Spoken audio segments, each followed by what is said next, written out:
So it's great to be speaking with you all today.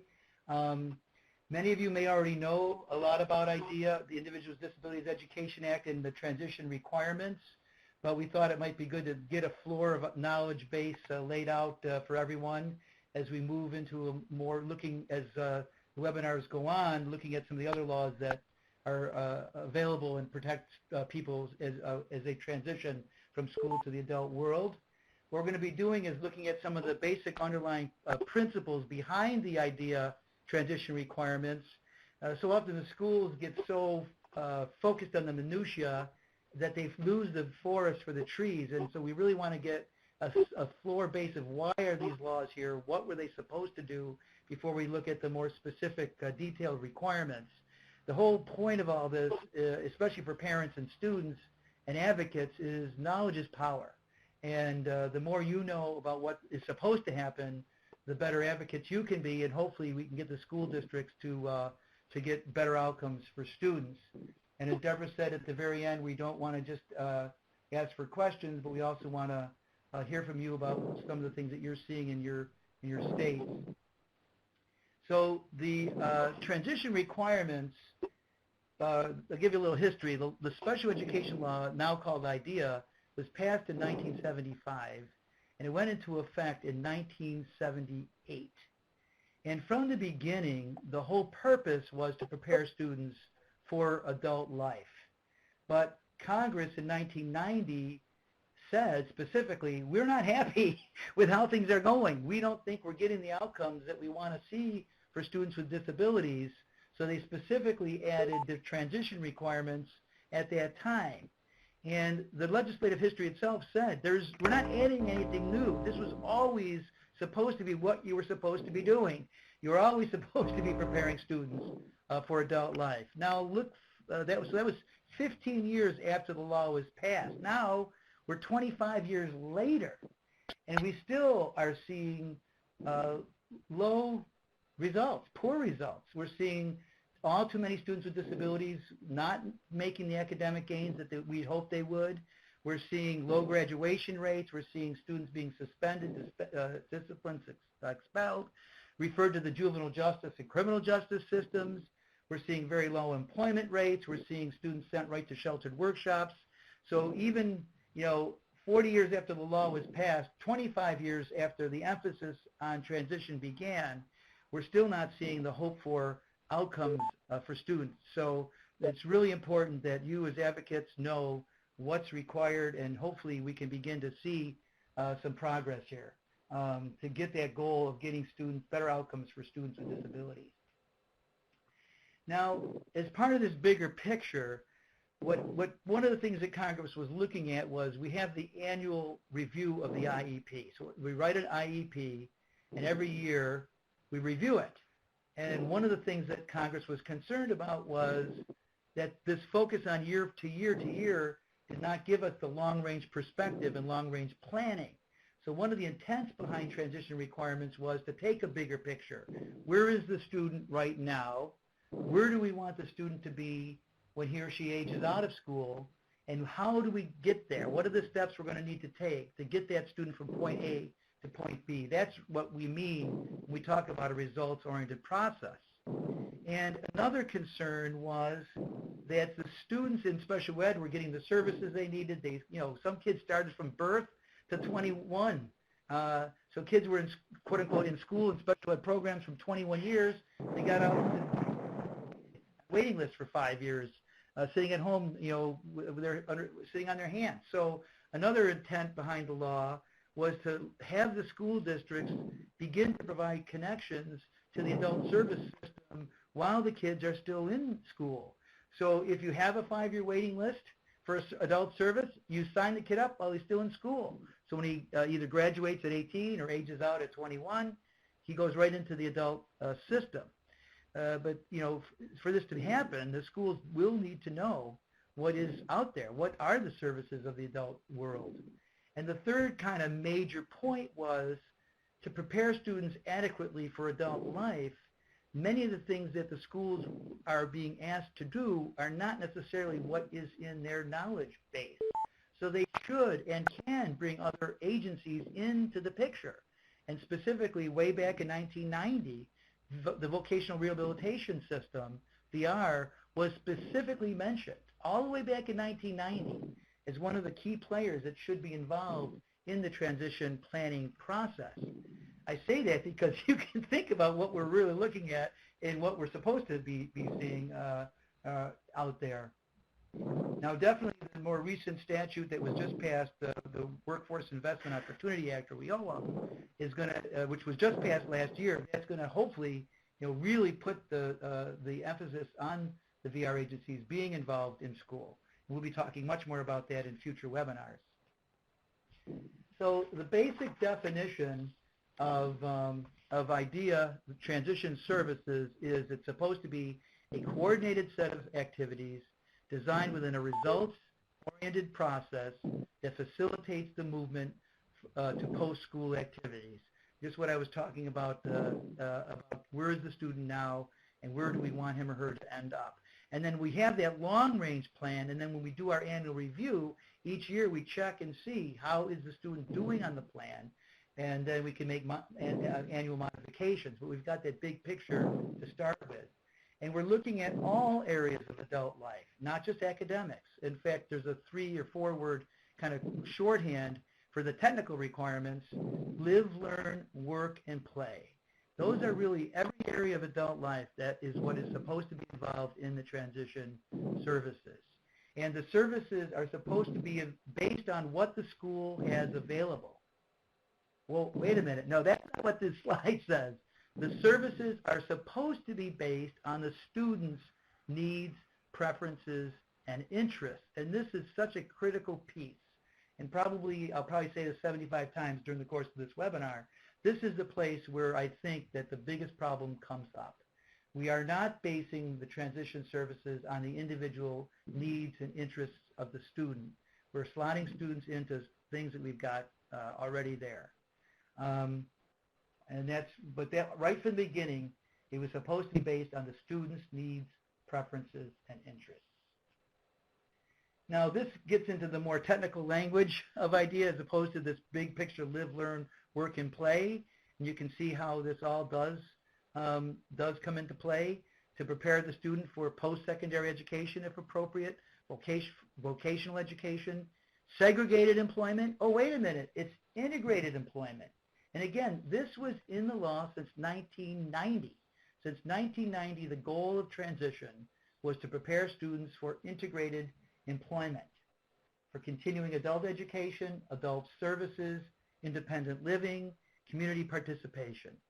All the areas of adult life that a student may need assistance while they're in school to prepare them for the adult world are supposed to be looked at by the school, and the transition plan should be covering each one of those areas as needed by the individual student.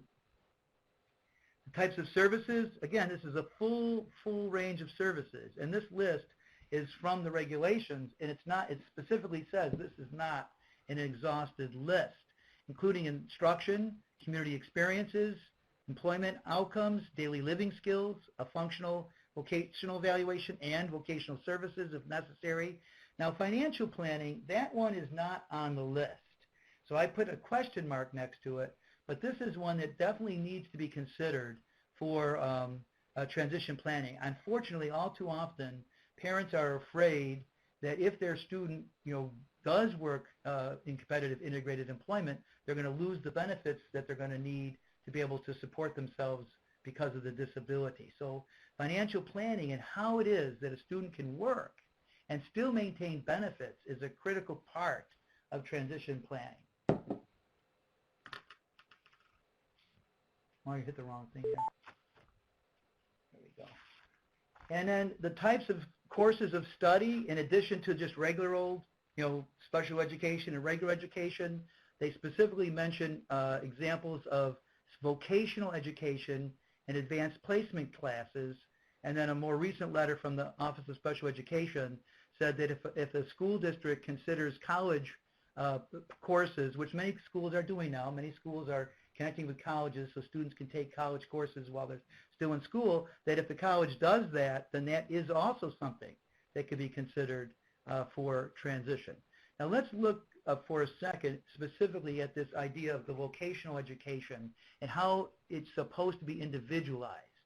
Let's take a student who academically has not been doing too well, whether because of a learning disability or other disability, doesn't have, maybe he's 16 years old, he only has 3 high school credits.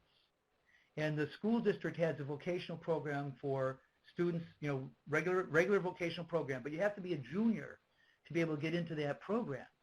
And the school district at the IEP meeting is telling the parent, he can't go into this program, he's not a junior. He's got to be a junior, he's only got 3 credits. Your response is, vocational education is part of the transition requirements. It's based on the student's interests and preferences, not on what you have available. You have to make an exception to your policy. You have to let him into this vocational program. This is a critical part of his transition plan. You have to change your rules, modify your rules. Whether it's a specific general vocational program or a adapted vocational program, whatever it is, this is part of transition. And this is part of what it means to have an individual approach to transition. The rules don't drive the system. The individual needs of the student drive the system. And just to give you an example of what we talk about when we talk about individualization, this case it was from the 8th Circuit, which is a high-level court, 1 level below the Supreme Court. It's out in the middle of the country, the heartland. This case is from 1996. This was a student who was very bright, but had an orthopedic impairment, and her plan was to go to college. In fact, she was getting straight A's. But she wanted, so typical transition planning is, this is a college student, you check the college box, that's it, no other transition needed. But she needed training in daily living skills. She needed driver education. She wanted training in self-advocacy. So she asked the school district to provide those services as part of her transition plan. The school said no. The court said yes, these are part of what transition includes.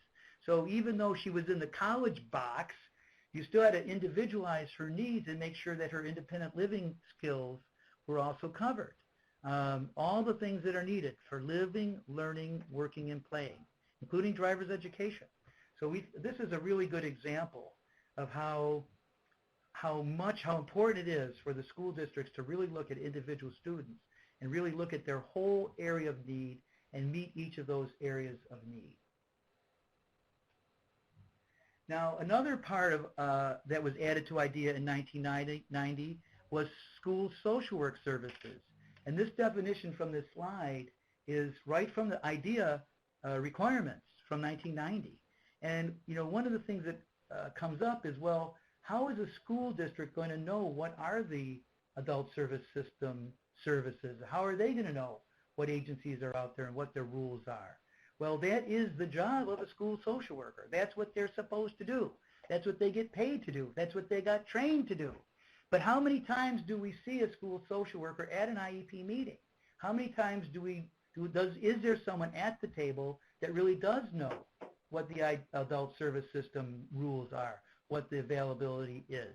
So again, this is part of what was intended all the way back from 1990 when they added the transition requirements. Also, case management services. As parents and students are looking at the adult world, there's all these benefits, all these rules, all this, all that. Part of what a social worker can do, in addition to doing the linkages, is also actually do case management to help the family navigate these systems. Again, this is something the school can be doing. Or they can contract out with somebody else to do it, another agency. Now, another thing that was added to IDEA was rehabilitation counseling services. And this is something, again, that the schools themselves can be required to do. If the VR counselor isn't coming and there's no one at the table that knows how to make these connections and provide this perspective of the student, this is something the schools can be required to do. Now, we will be focusing on the VR agency requirements in a little while, but my point here is that we aren't going to put all the blame on VR. This was something that schools were supposed to do since 1990. So the way I look at it is the school invites the VR person to the table. If they don't invite the VR person, we go after the school and say invite them. if they invite the VR person and the VR person does not come, we go after VR for that, and there's protection advocacy programs that can help that. But also we look at the school to get the information some other way, including hiring their own rehabilitation counselors. And why is it so critical? It's the role of the VR counselor, what they're trained to do, is a critical piece of this process. Looking at some of the things on this slide, vocational implications of the disability. You've got a student with a disability that says, I want to do computers. Well, what is it in the field of computers that they can do or they want to do? And how does the disability affect their ability to do what they would like to do? And what kind of training might they need, whether it's just generic vocational preparation training or accommodations and training because of their disability that they're going to need to be able to do. A. B, if the goal that they have within this field of computers really is not appropriate for that person because of the nature of the disability, what other closely related activity or field could that student be able to do with appropriate training? That whole connection between the world of work and the world of disability, that is what the VR counselors are supposed to be doing, as well as other types of activities like counseling, job placement, job modification. If the job itself, once a student gets a job, needs to be modified in some way to accommodate that person with a disability. Does the person need assistive technology? All that is part of the framework within which the VR people are supposed to operate.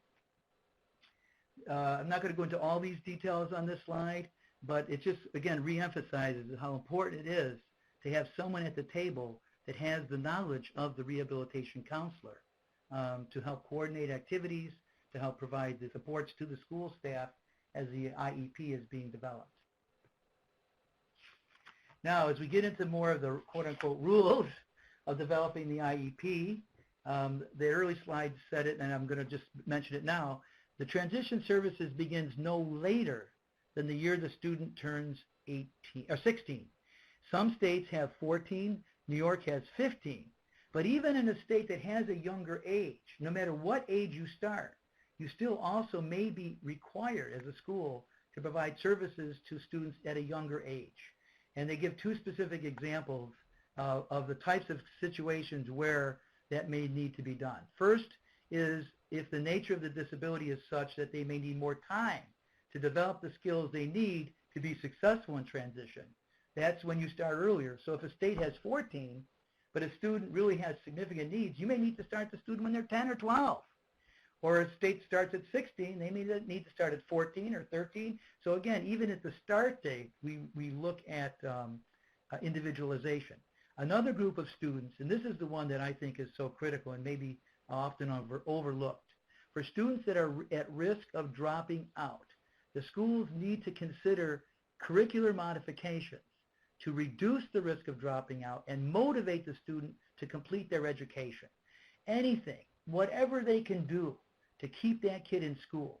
Maybe the kid gets, instead of like a half-day vocational and half-day regular, they get 100% vocational. I mean, whatever it is that they can do to motivate that student to complete their education, that's what they do. That's a group that may need to start before the age of 16 or 14, and also even when they're starting, this is one of the things we have to be considering as we're developing the transition plan. You must invite the student. Now, what kid as a teenager wants to start focusing on how different they are from everybody else? My feeling is that if you, for the first time, involve a student in the special ed IEP process when they're 14, 15, 16, you're probably not going to get a heck of a lot of success. I feel that really students with disabilities should be involved in this process right from the very beginning, right from birth. The parents can bring the kid to the meeting. Now, at that point, obviously, they're not going to be participating at all. But as they grow older, they become more involved in the process. And there may be parts of that meeting that they don't attend, especially if it's going to be a lot of fighting and complaining and arguing. And as they get older, they should be given an increasingly a responsible role to play in the process of the meeting. So then when they reach the transition age, this is a natural part of who they are. And the disability that they have is a natural part of who they are. It's not how I'm different from everybody. This is who I am. And this is the things I know I need to be successful in this world. So I think that's a critical piece for long-term planning, to get parents to be getting their kids involved in the IEP process as early as possible. Again, I talked about this before, that they must invite other agencies to the table, including the VR agency, to participate in transition services. And if the agency does not attend, they have to look at other ways to get that information. Like every service that a student gets, the services begin with an appropriate assessment. And this is a critical piece. We have to have a baseline. We have to, how do we know what the student's interests are? How do we know what the skills are? Not just academic skills, but skills relating to independent living, skills related to employment. So you have to have good evaluations covering the whole range of potential items that the student might need in transition. Then, like every other service, you develop a goal, a measurable goal, and then you develop the services to meet those goals. Just like every other service, transition just fits into a different topic, but the same process. Now, I'm going to be going through a few cases. I'm going to be done in just a few minutes. And each of these cases are important psychologically, because we see so many school districts that just do it their way. They don't individualize. They don't do assessments. They fit everyone into the boxes they've got, and it just goes on and on and on and on. Well, these are 3 court cases that have come up over the years where the parents said, no, I'm not going to accept this, and I'm going to go through the due process and litigation. Now, this is not a fun thing to do. And obviously, you'd love to be able to get things resolved without having to do this. But psychologically, I think it's important for you to know that the courts, when they look at this, they've been pretty consistently saying to the school district, this is the law. This is what it says, and this is what you've got to do. And many of the things you're going to see in these cases are what's happening in the school districts that you are familiar with. Now, in the East Penn School District case, the only exception I'll say is that first bullet. The school failed to identify any post-school goals for the student. My guess is they probably have done at least 1 and maybe 2. So in East Penn, it's in Pennsylvania. This case was from 1999. They didn't identify any goals for the student. They did not perform the transition evaluation. Now here it's ironic. They did a vocational evaluation. That's one of the ones that frequently is not done. But that was the only one they did do. They did not provide the full panoply of services designed to prepare him for life outside of school. And they specifically mentioned for him his needs that they did not meet, his personal needs, community travel, and recreation. And here's the classic. They did not meet his individual, unique needs, but placed him in an existing program with minor adaptations. And the court said that is illegal, that is a violation of FAPE, go back and do it right. Next case is from Massachusetts, and this case was actually brought by the Massachusetts Protection and Advocacy Program, and this was from 2010. And for those of you who are IDEA mavens, experts, you may remember that in the Supreme Court case, the Rowley case, the court talked about 2 prongs, if you will, to determine if an IEP was appropriate. The first was, did the IEP development follow proper IDEA procedures? Was it procedurally appropriate? And the second was the IEP itself, the substance of the IEP, appropriate to meet the student's needs. So in the Drake case, the court looked at the process that the school district used to develop the transition IEP and said that was procedurally inappropriate. They waited 2 years into the process. They never assessed him in functional language and pragmatics. I believe this was a student with autism, and that was a huge part of his need to be effective in communication as an adult. They never assessed him in that area. And also the goals they developed were not measurable, and they were not appropriate for his individual needs. So those are procedural violations that the school committed that the court said, no, that's not appropriate. And then on the substantive side, not only did they not assess him on pragmatics, but they did not provide any services to him in the area of pragmatics, which was they found a central component for his needs. They gave him no community-based employment services, no services to help him on independent living skills. He specifically had a problem with self-hygiene and also no skills in transportation out in the community.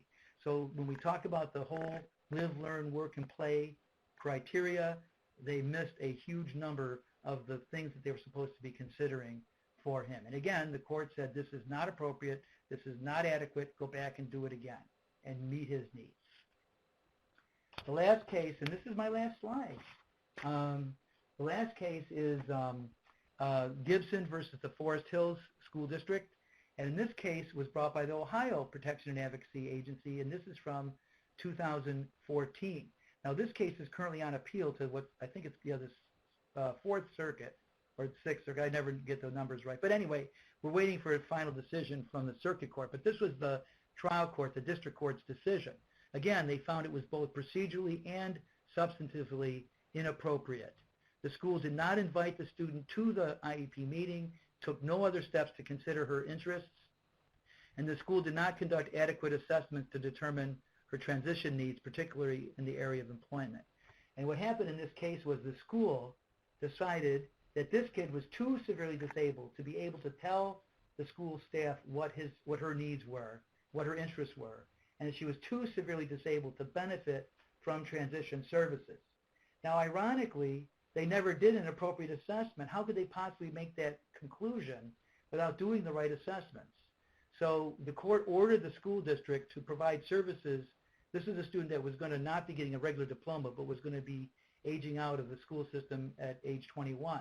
So the court ordered the school district to provide services after that age to make up for the lost time. And I saw in the chat box as a supplemental handout that just showed up on the little handout box, there's a document that has all the citations. What we decided for the PowerPoint, we didn't want to have all the legal citations, but this handout has all the legal citations. It also has a case study of a guy named Sam that I hope you find interesting. And this was, I wrote this originally a long time ago, but it's been updated just before this training today. So it has all these court cases, including the 2014 case. I'm done.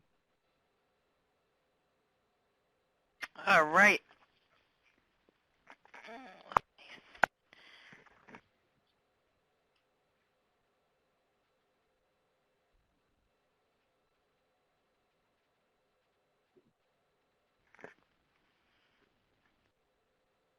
Okay, so if anyone that has a question will use the little icon to raise your hand. We'll try to field some questions while we still have Ron available.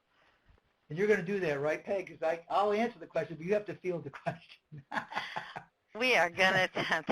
Last time I tried to talk, nothing came out over the interweb. So let's see how it goes. All righty, technology. Or you can type a question in the chat box into the chat well. box. And I have somebody typing. I am looking for hands right now. Okay. Can you see the chat box, Ron? Now, wait a minute here. Can you give us some examples of transition assessments we should ask schools to do, some recommendations for vocational assessments? I don't really know specifically that kind of a thing, but what I would say is that you should be working with agencies that provide transition services on these kind of things. But definitely, there are traditional regular assessments for a lot of the things, for daily living skills and communication skills. So most of the assessments that you're going to be doing are not different than any other assessment. And in terms of the vocational, and there are people that do driver's evaluations. For vocational assessments, there are interest assessments. There's a variety of different vocational interest assessments. There are also assessments that they do for vocational aptitude. And they can also do trial work. The VR agency can actually do trial work placements. And this is something that we'll talk about more later. But if they do a trial work placement, it's got to be in a community integrated setting and not in a shelter workshop. The problem with a lot of the vocational assessments is they'll send a kid to a sheltered workshop to do sheltered workshop activities, and that is useless because that's not helping us tell us what the student can do in a real life job experience. So I guess I'll give you that much warning, that make sure that whatever vocational evaluation is done in an integrated way and is based on real jobs that are in the community. And there's an answer here about looking to your parent center in your state, which I think is really good. Another question about dyslexia. That goes on. Yes, any types of ways that disability would affect the student as they move on from school to adult living. And dyslexia is a very good example. The goal is obviously to provide individual instruction to a student so that when they graduate with a regular high school diploma, they can read and they can succeed in the world without the assistance of anything else. But as you're getting closer to the transition age, you need to be looking at how far along are we? You know, a student's 16 years old and they're reading at, let's say, the 3rd grade level, or they're maybe reading at the 7th or 8th grade level, but in terms of real ability to functionally read, it may not be that good. You know, then we need to make decisions. Do we continue to, and it could be both, it doesn't have to be either or, do we continue to provide in-depth instruction and hopefully get a good reading program together that will actually benefit the student, and just take the last 5 years or 3 years, 2 years to really cram that in, and or do we look at assistive technology as an alternative to enable that student to have functional reading through the use of a computer, whether it's voice dictation software to bring the speech in to get the written output, or if it's the text-to-speech to give you the text back to you so you can hear it and instead of reading it. So that is part of what should be happening during the transition period, is looking very practically and very realistically at where that student is, what that student will be doing, and how will that student be successful as an adult.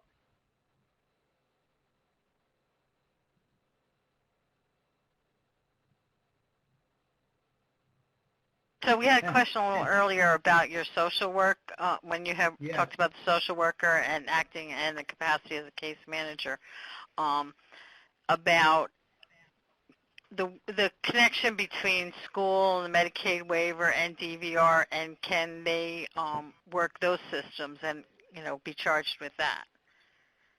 I mean, the way I'm just quoting what the words of the regulation are, and I would say based on the words, yes.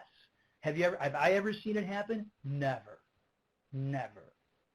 They could, however, hook the student up with a case manager in the community that could do it, and or hire case managers to do it. I mean, it talks about making linkages. I mean, I don't know about taking the student by the hand to the, I'll be a little bit figurative here, to the the Department of Social Services to apply for the Medicaid and or SSI or whatever it is, but they certainly should be playing a much more active role than they are now.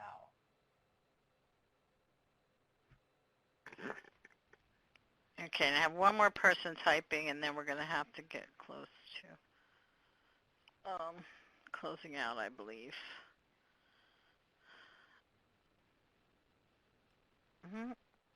There we go.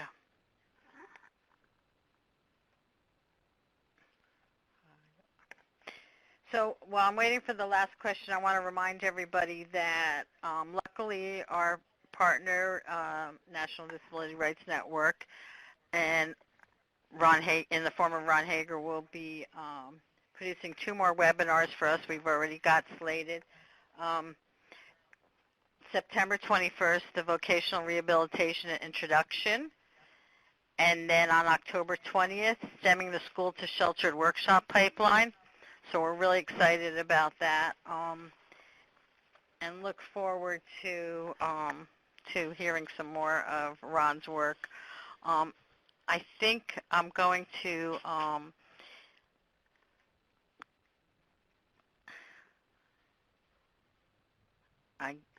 not getting the other question. I think we're running close to out of time. Ron, did you want to close with anything? Just to say thank you for your time today. I think this is going to be archived. The goal is going to be to have this at a place where if you weren't able to make it or you had other parents or other people that you thought, well, this would be great for them to hear, or a resource for people that are coming in, that you can use this. If you want the more legal base, you've got the other handout that gives the legal foundation for everything. Pretty much everything I said has a citation to it. As we go forward, there's going to be more technical assistance coming, obviously, from the Ray Center, but this is just the beginning of this process. So thank you for your attention today, and look forward to talking to you all later. So thank you all for calling in. Look for the evaluations, and your files, again, can be downloaded from the file box, or they will be emailed to you within the next 48 hours. Thank you again. Good afternoon. Good afternoon, everybody. Bye-bye.